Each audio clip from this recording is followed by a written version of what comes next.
안녕하십니까. 주역의 기초 두 번째 시간입니다. 오늘은 태극론에 대해서 살펴보겠습니다. 지난 시간에 우리는 무극론에 대해서 살펴보았죠. 무극할 때 이 극이란 말은 구분을 말한다고 했습니다. 없는 것하고는 다르지요. 있긴 있는데 구분이 안 되는, 즉 우리 눈에는 보이지 않는 상태를 무극이라고 그렇습니다. 이를 무에서 유가 나온다는데, 이 무라는 것이 없는 게 아니고 다만 그 현상계에서 구분이 안 된다는 것입니다.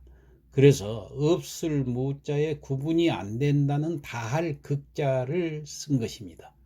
정의를 내리면 무극이란 모든 것이 다 있지만은 구분이 안 되는, 곧 현상화되지 않는 본체를 말합니다.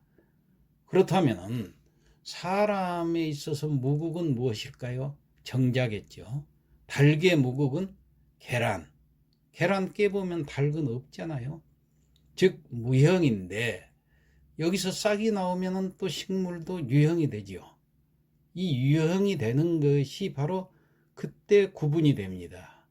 그래서 이것을 크게 구분이 된 것이라고 해서 클 태자를 써서 태극이라고 한다. 이렇게 지난 시간에 여기까지 얘기를 했습니다. 자, 이 주역의 주자는 두루 주자지만 주나라라는 나라 주자이기도 합니다. 그래서 주나라라는 시대적 명칭으로 주나라 시대의 역학이라고 해서 주역이라고도 하지요. 그렇지만 그 진정한 뜻은 주의 자해를 풀어보면 두루 주자, 바꿀 역자로서 두루 바뀐다는 뜻입니다. 여기서 두루라는 것은 우주를 말하는 것입니다. 이 우주의 삼라만상이 여기 있으니까 모두 변한다는 의미입니다. 두루두루 빠짐없이 시 공간 전체를 포함하고 있으며 영구히 쉬지 않고 계속 변하고 있다는 뜻이 있는 것입니다. 그래서 공간적인 형이상학적 의미와 시간적 형이하학적인 것과 이 전체를 포괄하고 있는 것이죠. 그래서 보편성을 가지고 미치지 않는 것이 없다는 뜻입니다. 이것을 먼저 전제로 하고 나서 태극론으로 들어가 보겠습니다. 여기서 태극론의 정의를 먼저 내리고 나서 이제 설명에 들어가겠는데요. 자, 태극자는 무극이생이요 음양지 모야라. 즉 태극이라는 것은 무극이생이니까 무극에서 생하고 나오고 음양의 어머니다, 그런 뜻이죠. 자, 무극이라는 무엇인가 했을 때 이 무극도가 동그라미로 되어 있죠. 이 동그라미는 아무것도 없음을 의미하는 것이라고 했습니다. 자, 그러면 이 아무것도 없는 동그라미로부터 만물을 잉태하는 우주의 씨앗, 곧 태극이 생겨난다고 했죠. 자, 사물은 모두 무로부터 유가 생겨나는 것이고 또 유로부터 무로 돌아가는 것입니다, 결국은. 그러므로 무극에서 생한다고 한 것입니다. 날생자를 써서. 그럼 태극이란 무엇인가? 태극도가 이러한 그 태극 모양이니까 음양이 존재함을 의미하는 것입니다. 자, 태극도의 그 흙 부분은 음이고 아래, 위에 그 백 부분은 양이 됩니다. 흑백의 검은 음양의 씨앗이 거기에 있습니다. 그래서 주역에서 태극은 양의를 낳는다라고 했습니다. 이 양의라는 것은 이 거동의자를 써서 양쪽의 형태를 가지고 있는 것이라는 극이 있다는 것입니다. 이것이 바로 음양입니다. 그러므로 음양의 어머니다라고 그렇게 무극을 얘기를 한 것입니다. 그럼 음양이란 것은 무엇이냐?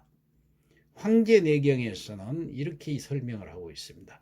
음양이란 천지의 도이고 만물의 강기이며, 강기란 건 기강이라는 거예요.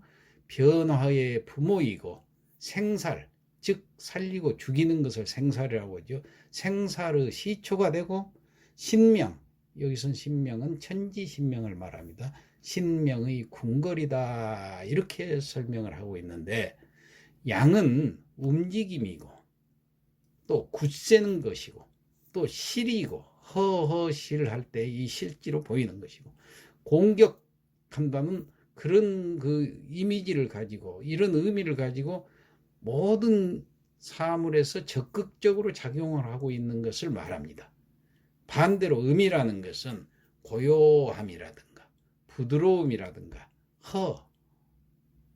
실제로 보이지 않는 것, 그러면서 수비 방어적인 성격을 가지고 있는 이런 소극적인 작용을 하는 것을 음으로 표현을 합니다.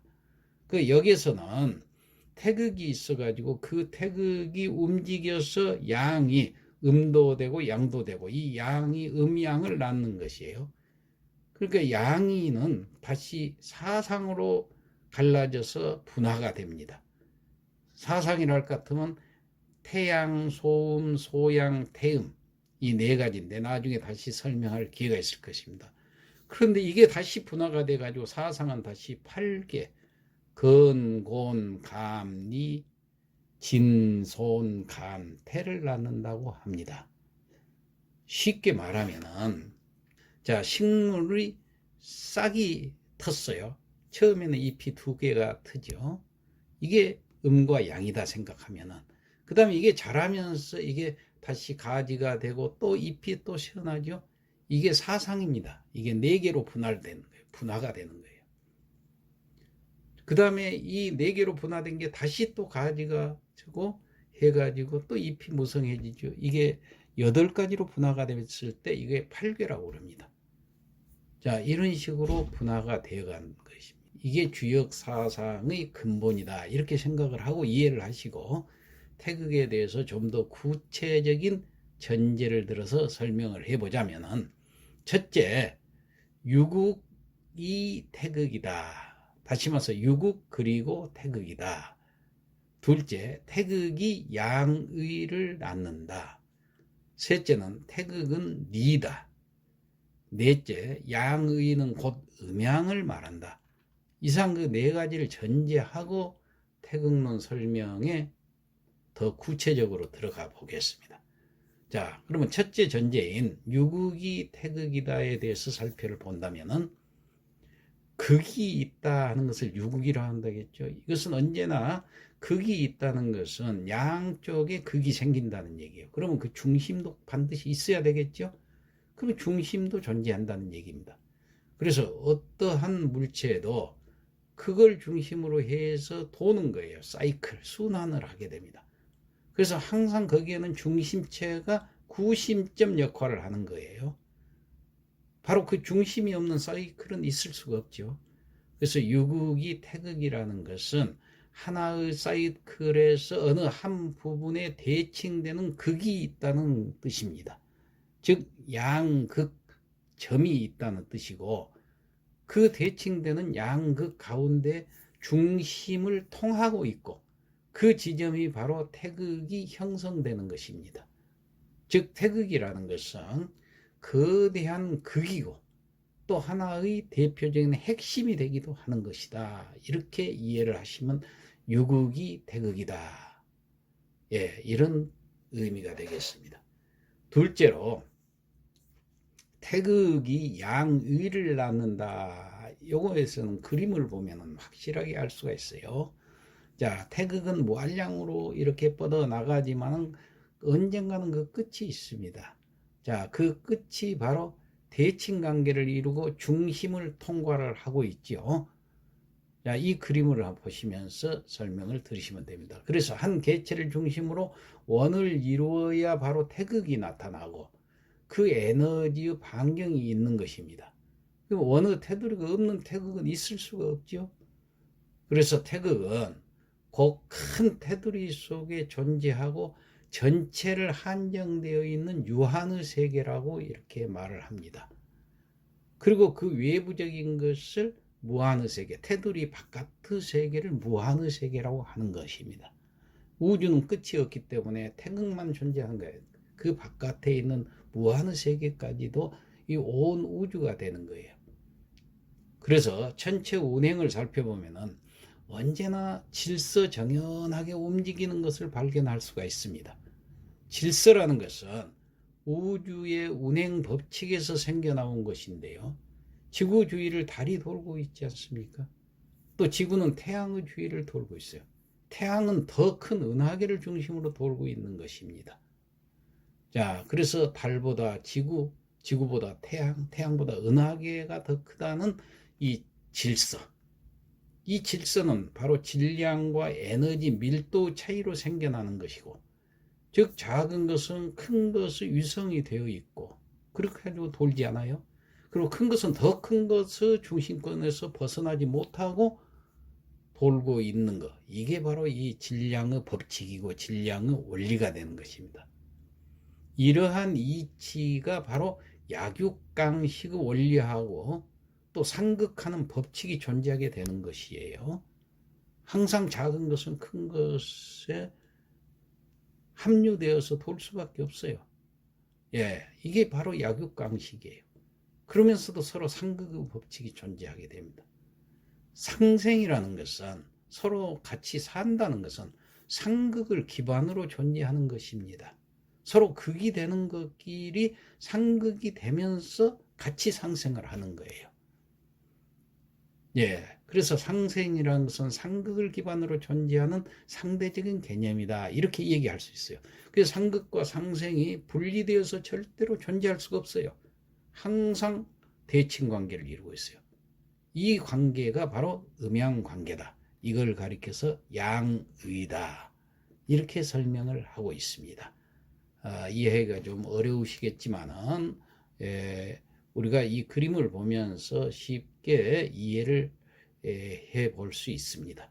셋째로 태극은 리다라는 뜻을 살펴보면은 이 모든 사물은 기로서 형체를 이루고 있습니다.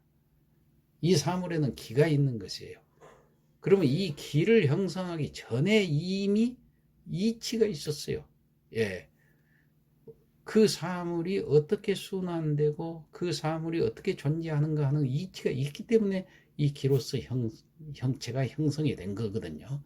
그래서 리가 먼저냐 기가 먼저냐 이렇게 논란했을 때 도학 공부를 하는 입장에서는 당연히 리가 기의 이전에 작용한다. 이렇게 얘기를 해야 됩니다. 그 다음에 마지막으로 넷째, 양의는 곧 음양이다에 대해서 살펴보겠습니다. 이미 음양에 대해서 양에 대해서 설명을 했습니다만은 이 음양이라는 것이 앞으로 중요하기 때문에 음양은 바로 이 양의가 음양이라는 거, 이게 바로 탄생 비밀이 여기에 있는 것입니다. 무국에서 태극이 되면서 양의로 갈라지는데 이게 음양이라고 그랬어요. 그러니까 이걸 다시 한번 간추려 보면은 무국에서 유국으로, 유국에서 양의로, 양의가 바로 음양이다. 즉 하나에서 둘로 분화가 됐을 때 바로 이것이 음양이다. 무국이 하나였죠. 동그라미 하나였죠. 그런 태극으로 되면서 중심점을 통과하면서 두 개로 분화가 되어 있잖아요. 음과 양으로. 그래서 지금까지 무국, 태극, 양이, 음양에 대한 그 어휘부터 설명을 해드림으로 해서 이해를 돕고자 했습니다. 자, 다음 시간에는 음양론에 대해서 살펴보겠습니다. 이상 마치겠습니다.